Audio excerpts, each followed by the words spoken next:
Ini kan ada permainan-permainan antara oknum PPAT dan oknum di DPKAD ini bermain dengan pola-pola begini, kalau keberatan harus begini. Tapi ujung-ujungnya ini yang Pak PLT Bupati harus tahu dan harus kita buka, ayo dibuka apa adanya. Aksinya yang di Tayu dan kemudian dilanjut juga aksinya yang gedung DPRD itu apakah bisa dipidanakan, Pak? Pak Rianta sendiri kan memiliki kantor hukum juga ya Pak ya. Menurut Pak Rianta sendiri seperti apa? Karena kalau kita melihat seperti yang Pak Rianta sampaikan tadi itu kan ada simbol negara dan dikotori dengan hal yang semacam itu. Jangan seperti Pak Prabowo. LSM itu untuk biaya telepon dari mana duitnya? Itu wartawan-wartawan apa media-media itu dibiayai oleh asing. Ini nggak bener Pak Prabowo ini. Ini mohon maaf masuk Polwan juga katanya sampai 1,5 miliar. Masuk Bintara. Itu Dipati. Informasi yang saya terima itu sampai 1 miliar. Coba ini dilaporkan. Wong pelakunya ya nampak. Bahkan juga anaknya anggota-anggota Polri sendiri juga kadang-kadang cerita entek semene metu iki ini.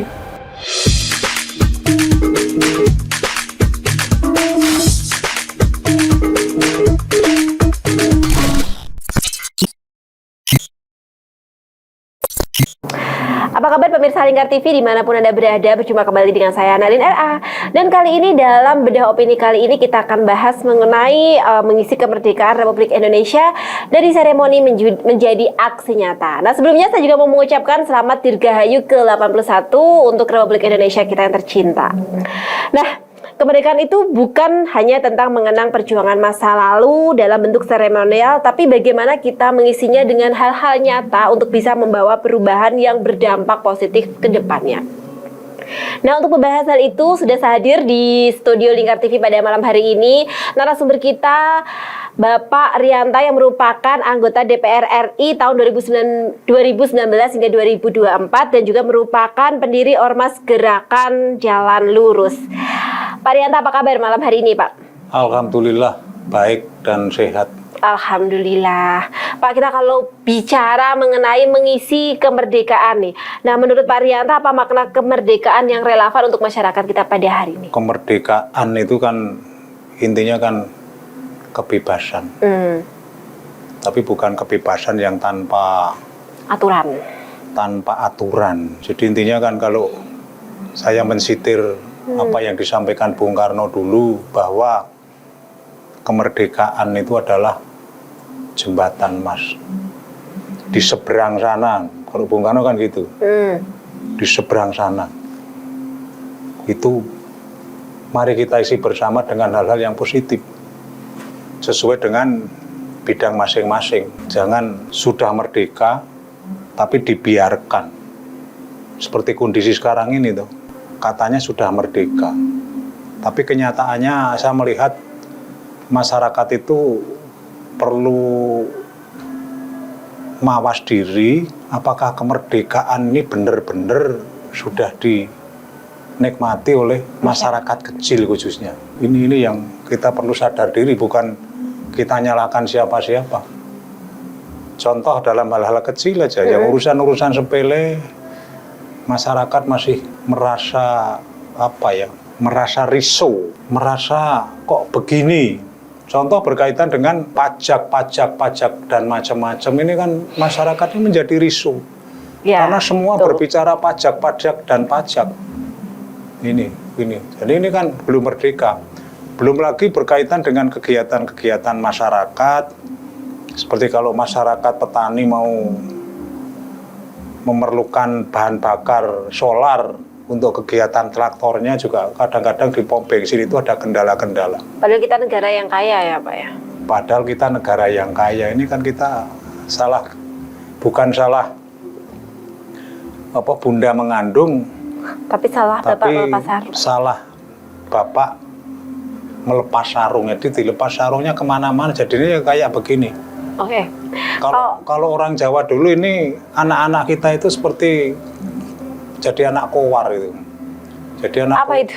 Ya anak kowar itu anak yang lahir tanpa dikehendaki oleh bapak maupun ibunya lahir. Makanya jadinya kayak begini. Oke, kalau dalam konteks kemerdekaan RI saat ini Pak yang dimaksud dengan salah Bapak melepas sarung ini, kesalahan tuh dimulai dari mana Pak? Ya tentu dari elit kekuasaan. Kalau berbicara di Jawa Tengah, dahulu kita punya potensi kerajinan Kuningan Juwana. Wah itu hebat Kuningan Juwana itu. Kemudian kalau di Tegal, itu lingkungan industri kecil Tegal. Itu dulu sempat memproduksi keras, kemudian blok mesin untuk mesin kelama temes itu diproduksi, itu jadi piston, itu jadi di situ. Saya pernah masuk di sana masalahnya. Kemudian kalau di Klaten itu ada ceper, dulu industri pengecoran logam. Pelek-pelek yang dulu racing bagus-bagus itu sebenarnya bikinan ceper, tapi itu permintaan dari luar negeri, ada dari Korea, ada dari Singapura, itu dan bikinan dari ceper Klaten itu bagus. Sekarang tinggal kenangan. Coba kalau ke Juwana, dulu ada Sampurna, ada Kresna, dulu Pak Pawiropasi, terus Kresna yang dekat Koramil. Sekarang saya ke sana itu udah megap-megap. Sama di Klaten. Saya dulu pernah beli mesin kayu, itu dari Klaten. Saya itu beli produksi kedua di sana. Saya pakai sampai 20 tahun pun nggak apa-apa. Itu bagus. Termasuk dulu saya beli keras untuk temes, untuk penggergajian waktu itu dari saya juga nggak apa-apa. Tapi sekarang nggak diperhatikan sama pemerintah. Oh, jadi menurut Pak Rianta tuh zaman sekarang ini banyak pengusaha atau usaha yang kemudian akhirnya gulung tingkar memang karena ekosistemnya tidak mendukung. Karena kesalahan elit. Oke. Saya pernah bincang-bincang sama ahli metalurgi, bukan metalurgi, ahli besi. Saya tanya, Indonesia itu kalau bikin blok mesin atau mesin itu apakah nggak bisa? Ya bisa tuh Pak.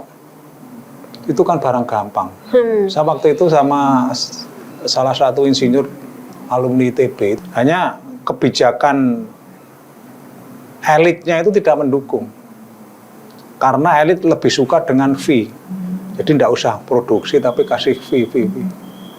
Ya seperti sekarang ini tuh. Truk untuk Koperasi Merah Putih sama kendaraan pick up. Iya. Itu bikinan India, mesinnya jelek sekali. Ya kenapa kok tidak pakai maung? Atau kebijakannya sekarang diarahkan bagaimana bisa diproduksi di dalam negeri seperti Tata di India. Iya. Kan itu kesalahan elit. Jadi kesalahan elit sehingga akhirnya ekonomi di Indonesia ini yang seharusnya grow up malah menjadi tersungkur gitu ya Pak ya. Sehingga itu ya semuanya. Kita belum jadi bisa kehidupan merasakan politik juga tadi. hancur kayak begini. Kehidupan sosial juga hancur kayak begini. Maka kalau berbicara ketahanan mulai ideologi, politik, sosial, ekonomi, budaya, hukum maupun pertahanan keamanan kita sudah rapuh semuanya. Harus di momen ulang tahun kemerdekaan yang ke-81, saya berharap kita semua untuk mawas diri. Jadi kita mau kemana? Kalau dulu Bung Karno selalu mengatakan Trisakti. Ini sebenarnya kalau Trisakti itu dilaksanakan dengan sungguh-sungguh, kita bisa hebat. Jadi Trisakti itu intinya kan berdaulat dalam bidang politik, berdikari dalam bidang ekonomi, kemudian berkepribadian dalam bidang budaya.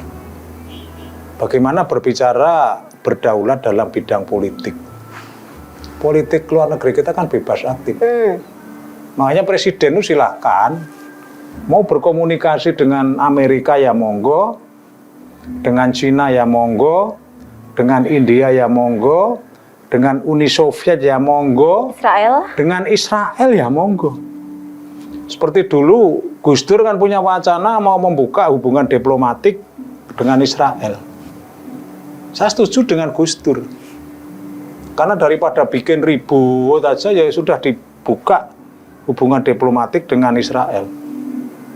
Jadi biar cita-cita perdamaian dunia yang dicita-citakan oleh banyak negara-negara di dunia ini bisa terrealisasikan. Makanya dulu tahun 63 Bung Karno itu menyatakan Indonesia keluar dari PBB. Karena PBB saat itu pun Bung Karno sudah berbicara kemenangan PBB itu identik dengan kemenangan Yahudi. Kemenangan Amerika dan sekutu-sekutunya. Ini yang kita harus memahami itu. Makanya waktu itu Bung Karno memprakarsai lahirnya konferensi negara Asia Afrika di Bandung yang diikuti oleh 29 negara miskin berkembang. Termasuk Iran. Sebenarnya apa yang dilakukan oleh Iran itu juga belajar dari Indonesia. Sebenarnya Trisakti itu berdaulat dalam bidang politik, berdikari dalam bidang ekonomi. Nah sekarang berbicara masalah mandiri dalam bidang ekonomi. Kita semua sudah hancur-hancuran. Coba industri-industri kecil seperti pakaian kayak begini. Ini semua impor murah dan kira-kira barang-barang yang masuk ke kita itu kemungkinan cukainya nggak dibayar itu. Selundupan yang sekarang ditertibkan oleh presiden. Ini yang menjadi penyebab kenapa kita itu rapuh dalam persoalan ekonomi. Kemudian sektor-sektor usaha kecil itu pun juga banyak diganggu. Ini mohon maaf pada Pak Prabowo bahwa banyak industri-industri kecil seperti industri bakso, industri mie dan lain-lain itu kadang-kadang juga diganggu oleh oknum. Seolah diperiksa, wah ini apa kandungan kimianya begini-begini, tapi itu ujung-ujungnya diperas. Ya ini ujungnya diperas. Ini bukan bukan asal ngomong, tapi ini fakta. Ini fakta. Jadi oleh sebab itu sekali lagi di momen ulang tahun ke-81 mari kita semua sadar diri, kemudian bagaimana kita bangkit untuk melawan semuanya yang kira-kira merusak eksistensi negara ini. Oke, Pak, kalau kita melihat ya, atau dari pernyataannya Pak Rianta sendiri, kita ngeliat tuh sebenarnya kehancuran ekonomi di Indonesia ini juga salah satunya itu kontribusi dari para elit nih Pak. Nah terus bagaimana generasi muda ini untuk bisa memperingati atau mengisi hari kemerdekaan ini agar nggak terjebak hanya di seremoni upacara itu aja, gimana Pak? Ya harus ada kesadaran diri. Ya kan karena generasi mudanya kecewa tadi. Nah, karena ulah elit dan mereka ibarat kata menggelar HUT bisa mengeluarkan anggaran yang sedemikian besar, di sisi lain masyarakatnya aja untuk bayar pajak kesusahan. Nah ini bagaimana Pak? Ini kan akan menjadi satu dilema dan perang batin tersendiri ya bagi generasi Z dan generasi milenial. Ini yang saya melihat ini sudah mulai ada kebangkitan anak-anak muda. Iya betul. Nah itu dimulai dari Adinda Tio Kudus. Saya kebetulan juga sering berkomunikasi, tapi akhir-akhir ini agak sulit. Ex ketua BEM UGM itu. Kemudian juga beberapa waktu lalu ketua BEM UI dan beberapa ketua BEM itu kan sudah mulai ada vokal bersuara ya. Ada bukan vokalnya sebenarnya. Tapi bagaimana dia menyampaikan satu gagasan-gagasan atau ide bagaimana untuk memperbaiki keadaan ini. Tapi saya melihat apa-apa yang disampaikan adik-adik mahasiswa itu belum pada substansi bagaimana memperbaiki negara ini. Karena kan itu turunkan harga, apalagi itu tuh jangan. Iya. Itu kurang. Kalau menurut pandangan saya, bagaimana kekuatan sosial semuanya itu bergerak untuk bagaimana mendorong penataan kembali kehidupan politik. Ini harus ditata kembali. Dimulai tentu dari perbaikan Undang-Undang Dasar 45. Ya, seperti persoalan MBG. Ini kan persoalan konstitusi sebenarnya. Karena berkaitan dengan visi dan misi seorang calon presiden. Kalau itu untuk presiden, kalau ke bawah gubernur dan bupati kan juga ada visi misinya. Itu sama. Ini yang sebenarnya kalau mau diperbaiki harus dari sana. Ya, kemudian bagaimana agar arah pembangunan bangsa ini bisa goal, itu bagaimana dihidupkan kembali peran MPR membentuk garis-garis besar haluan negara. Dulu kan kalau di tingkat nasional kan ada GBHN, dan di tingkat provinsi juga ada garis-garis besar haluan daerah, provinsi tentu. Begitu juga di tingkat kabupaten maupun kota juga ada garis-garis besar haluan daerah. Ini sebagai visi besar negara. Kalau dulu Pak Harto kan mencanangkan repelita pertama sampai ke-6. Misalnya ke-6 itu Indonesia itu diharapkan bisa tumbuh menjadi macan Asia saat itu. Dan ekonomi kita saat itu tumbuh memang menjadi teladan di Asia. Tapi tiba-tiba dihancurkan oleh kekuatan-kekuatan global yang memang global itu menginginkan Indonesia itu hancur. Makanya ketika Pak Harto mau lengser, saya masih ingat betul, ketika MPR mau amandemen, itu tekanan-tekanan asing itu hebat. Itu tekanan-tekanan asing untuk mengamandemen, kemudian munculnya undang-undang tentang paten, merek, kemudian hak tanggungan, fidusia, macam-macam itu munculnya itu ditekan. Dan saat DPR RI membahas rancangan undang-undang itu ditunggu oleh Kadin Jepang dan Kadin Amerika. Bahkan konon informasinya pun pasal-pasal tertentu itu adalah pasal-pasal yang dipesan oleh mereka untuk melindungi investasi mereka di sini. Seperti Sumitomo Bank yang Jepang, kemudian Karo Leasing ACC, Mitsui, semua masuk di sini. Bank-bank dan jasa keuangan masuk di sini. Ini mereka dengan mempengaruhi kebijakan. Iya, agar produk luar bisa masuk ke Indonesia ya, penjajahan secara ekonomi. Pak, kita kembali lagi masalah mengenai bagaimana cara mengisi kemerdekaan ini, Pak. Kalau kita flashback setahun yang lalu di bulan Agustus tuh terjadi kerusuhan hampir di seluruh wilayah Nusantara ini, Pak, karena kekecewaan daripada masyarakat sendiri atau rakyat sendiri ini dengan kebijakan pemerintah. Nah, menurut Pak Rianta, cara para masyarakat untuk mengutarakan kekecewaan atau mengisi kemerdekaan dengan cara seperti itu tuh bagaimana, Pak? Ya, kita harus melakukan hal-hal yang positif. Kita harus sadar betul bahwa tujuan berbangsa dan bernegara itu kalau dulu kan menuju masyarakat adil dan makmur berdasarkan Pancasila. Itu tujuan berbangsa dan negara dulu. Makanya doktrinnya kadang-kadang yaitu Toto Tentrem Kerto Raharjo. Jadi Toto Tentrem Kerto Raharjo. Jadi ya Toto itu temoto teratur. Iya. Tentrem ya satu situasi, satu kondisi yang aman. Jadi masyarakat ketika aman itu bisa nyaman bekerja. Tidak kalau seperti ada aksi-aksi unjuk rasa yang anarkis atau aksi-aksi unjuk rasa yang mungkin tidak patut. Ini kan mengganggu iklim usaha, kemudian juga akan mengganggu iklim investasi. Tentrem itu kerto.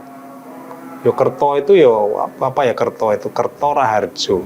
Kerto itu ya apa ya kerja lah. Tentrem iso kerja. Raharjo ya makmur menuju masyarakat yang adil dan makmur. Makanya konsep sekarang itu kebanyakan negara-negara di dunia itu negara itu yang kita sepakati adalah negara kesejahteraan. Bagaimana membangun kesejahteraan. Nah ini, nah persoalannya saat ini lembaga-lembaga negara yang sudah mendapatkan mandat rakyat itu tidak bisa maksimal melaksanakan fungsinya. Contoh, lembaga perwakilan. DPR. MPR pun ini tidak berfungsi maksimal. Mestinya MPR saat seperti ini berpikir bagaimana mengamandemen Undang-Undang Dasar untuk bagaimana menuju Indonesia yang kata Pak Prabowo Indonesia Emas berapa 2045 itu masih Mas Opo ini. Bukan Mas Rianto tapi ya. Kemudian juga lembaga perwakilan. Mas Jambitsus mungkin. Gitu? Lembaga perwakilan DPR RI. Itu harusnya sesuai dengan kewenangan DPR, yaitu yang berkaitan dengan fungsi legislasi, itu harus berfungsi.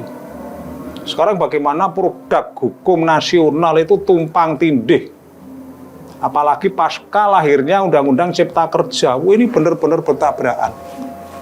Semangatnya Undang-Undang Cipta Kerja itu akan memberikan kemudahan khususnya sektor usaha di dalam berinvestasi. Tapi kenyataannya justru ini malah bikin korak-karik, bikin kacau. Aturan baru dibikin, belum dilaksanakan, nasional sudah merubah terus ini. Ini yang jadi masalah. Di bawah sampai bingung ya karena regulasi berubah terus. Penyelenggara di bawah itu. Nah sekarang Pak Prabowo bikin satgas perizinan. Tapi itu kan hanya satgas tok, omongannya tok. Kenyataannya belum ada apa-apa. Saya punya teman yang ngurus perizinan di Dirjen Sumber Daya Air Kementerian PU. Sudah hampir 2 tahun nggak selesai. Juga saya diminta advokasi ngurus izin tambang yang berkaitan dengan MOMI-MODI, Dirjen Pertambangan. Itu waktu itu juga hampir 2 tahun nggak keluar. Saya suruh minta bantuan orang SDM Blora sulit, SDM Provinsi sulit, kemudian bagian perizinan Kabupaten Gerobokan juga sulit, kemudian bagian perizinan Provinsi Jawa Tengah juga sulit. Setelah diparani di Jakarta, saya temui lewat telepon dirjennya, kemudian di direkturnya, itu pun direkturnya tidak atensi.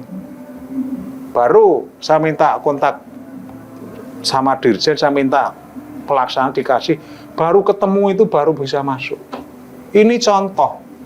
Makanya kalau kemarin beberapa komisioner Ombudsman Republik Indonesia itu ditangkap oleh penegak hukum kaitannya dengan korupsi-korupsi yang berkaitan dengan pemerasan izin-izin kayak gitu, ini fakta. Dan saat saya masih di Komisi 2 DPR RI, hal itu pernah saya munculkan di forum RDP loh. Kalau ada indikasi bahwa oknum Ombudsman itu bermain kaitannya dengan izin tambang. Polanya itu izin tambang yang ada di beberapa izin yang ada di unit-unit di kementerian itu kan tidak segera keluar. Nah, pakai rekomendasi Ombudsman. Itu baru direkomendasikan oleh Ombudsman untuk segera dikeluarkan, baru keluar. Dan ini tidak gratis. Bahkan ada yang sampai 2 miliar. Ini fakta, bukan saya ngarang. Terus hasilnya gimana ketika itu sudah Anda mencuatkan di dalam RDP? Ya kenyataannya beberapa bulan lalu kan dibersihkan itu. Makanya satu proses ini seperti sahabat kita Pak Boyamin Mage, itu kan laporan yang berkaitan dengan sama Pak Sugeng IPW, itu laporan yang berkaitan dengan kelakuan Febri Ardiansyah Jampitsus, itu 2024 itu dilaporkan secara resmi oleh Sugeng IPW itu Pak Sugeng. Polri bergerak, karena intelijen Polri itu saya yakin bagus, bergerak. Makanya langsung kayak begitu. Ini polisi itu nguntitnya sudah lama. Dan itu berdasarkan laporan yang disampaikan oleh Sugeng, itu yang kaitan dengan Sugeng IPW, yang berkaitan dengan kasus apa itu ya. Kemudian yang Boyamin itu kan kasus Asabri. Sama kasus batu bara yang disampaikan ke anak perusahaan PLN itu. Itu pelapornya Boyamin. Makanya sejak tahun 2023, Boyamin nggak mau ketemu lagi dengan Febri Jampitsus waktu itu, karena saat Boyamin ketemu di tahun 2023 itu, Febrinya ngomong, Mas Boyamin nggak mau uang ya. Ini fakta loh. Bukan ini fakta. Makanya kan saya berharap seperti dinamika di Pati. Iya. Saya berharap kawan-kawan khususnya MPG dan lain-lain teruslah bergerak.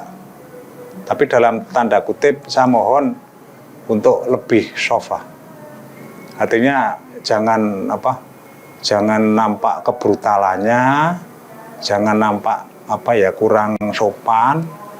Tapi yang santai saja, tapi pasti. Satu misal ada indikasi korupsi, enggak usah ngomong. Dilaporkan aja secara tertulis, minta tanda terima, itu aja. Jadi tidak usah. Seperti kemarin saya yang agak kaget juga waktu di Tayu ya.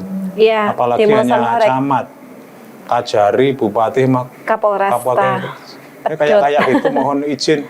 Bukan saya saya senang dengan kegiatan-kegiatan teman-teman aksi-aksi kayak gini karena ini dinamika demokrasi. Dan ini bagian dari pendidikan politik sebenarnya. Ya, lah coba Ini bagaimana diredam? Ya sebenarnya bisa.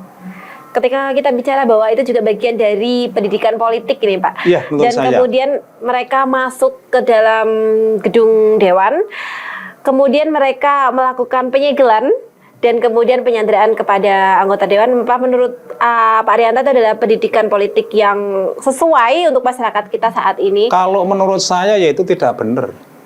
Ini kalau menurut saya tanpa mengurangi rasa hormat teman-teman saya ini kurang tepat lah. Kurang tepat. Dan saya juga berharap negara ini bisa kuat. Negara ini bisa berwibawa. Ya. Kantor DPRD itu kan simbol negara. Iya. Ini kemudian dikayak begitu. Nah, persoalannya apa? Ini yang kita harus mawas diri. Ya kalau menurut saya persoalannya itu lembaga perwakilan tidak berfungsi. Ya, mestinya lembaga perwakilan itu berfungsi secara maksimal. Contoh yang kecil aja lah. Ini untuk Pak Gubernur Jawa Tengah sama Pak Bupati di seluruh Jawa Tengah. Masyarakat kecil, petani-petani kecil yang akan meratakan tanah sawahnya yang tinggi. Itu aja sekarang ini masih tidak nyaman. Masih diganggu, masih ada beberapa permintaan atensi, ya, diatensi oleh oknum aparat. Ini yang mari ini sekarang kita buka total, siapa yang melakukan kayak gitu dilaporkan, kalau perlu divideokan, diviralkan. Seperti tadi Pak Prabowo di depan anggota DPR, MPR, dia menyampaikan ada 1.000 tambang timah di Bangka ditutup. Kemudian juga memerintahkan kepada Kapolri dan Panglima TNI untuk menindak oknum jenderal itu.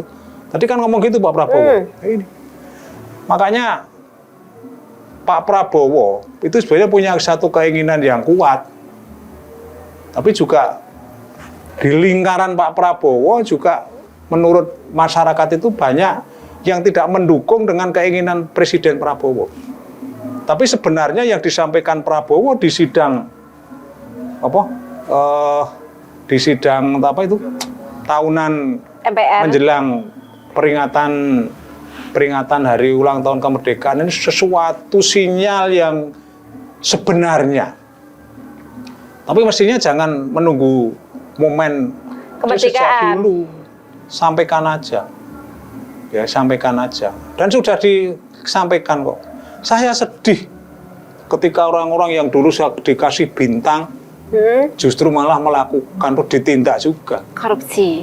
Ini makanya saya bintang, berharap ya, Pak. Gerakan sosial seperti AMPG itu jangan berbicara parti saja, tapi harus berbicara nasional.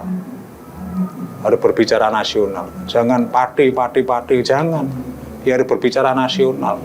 Karena saya itu seneng. Parti ini dinamika demokrasinya itu bisa dijadikan satu laboratorium apapun di laboratorium tersendiri ya untuk pembelajaran politik saya, tadi. Tapi sayang kemarin agak dikotori peristiwa di kecamatan Tayu, kemudian kemarin saya ditelepon kawan-kawan lah kok ngene Pak, lampuh urusane dewi-dewi. Makanya ini sekedar koreksi semua.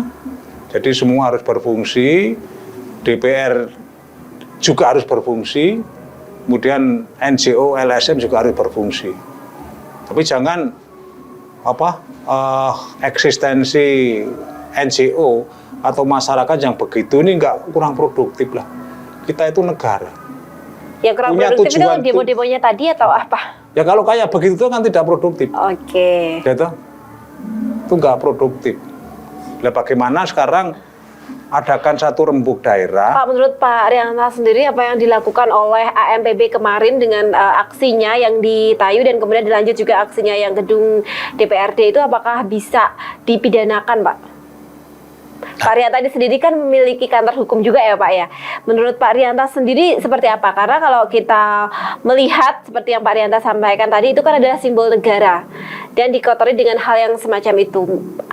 Beredar foto beredar ya, seperti yang kita ketahui juga ada pria yang gondrong kemudian duduk dengan kakinya di atas meja dan semacam contoh-contoh seperti itu kan bukan merupakan contoh yang baik ya, terutama untuk generasi muda kita nantinya. Nah, menurut Pak Rianta sendiri bagaimana Pak? Ini kan ada permainan-permainan antara oknum PPAT dan oknum di DPKAD ini bermain dengan pola-pola begini, kalau keberatan harus begini.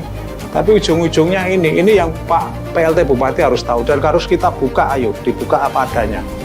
Prabowo sudah betul, Pak Prabowo sudah betul. Tinggal sekarang didukung secara sosial. Jangan seperti Pak Prabowo. LSM itu untuk biaya telepon dari mana duitnya? Itu wartawan-wartawan, media-media itu dibiayai oleh asing. Ini nggak bener Pak Prabowo ini.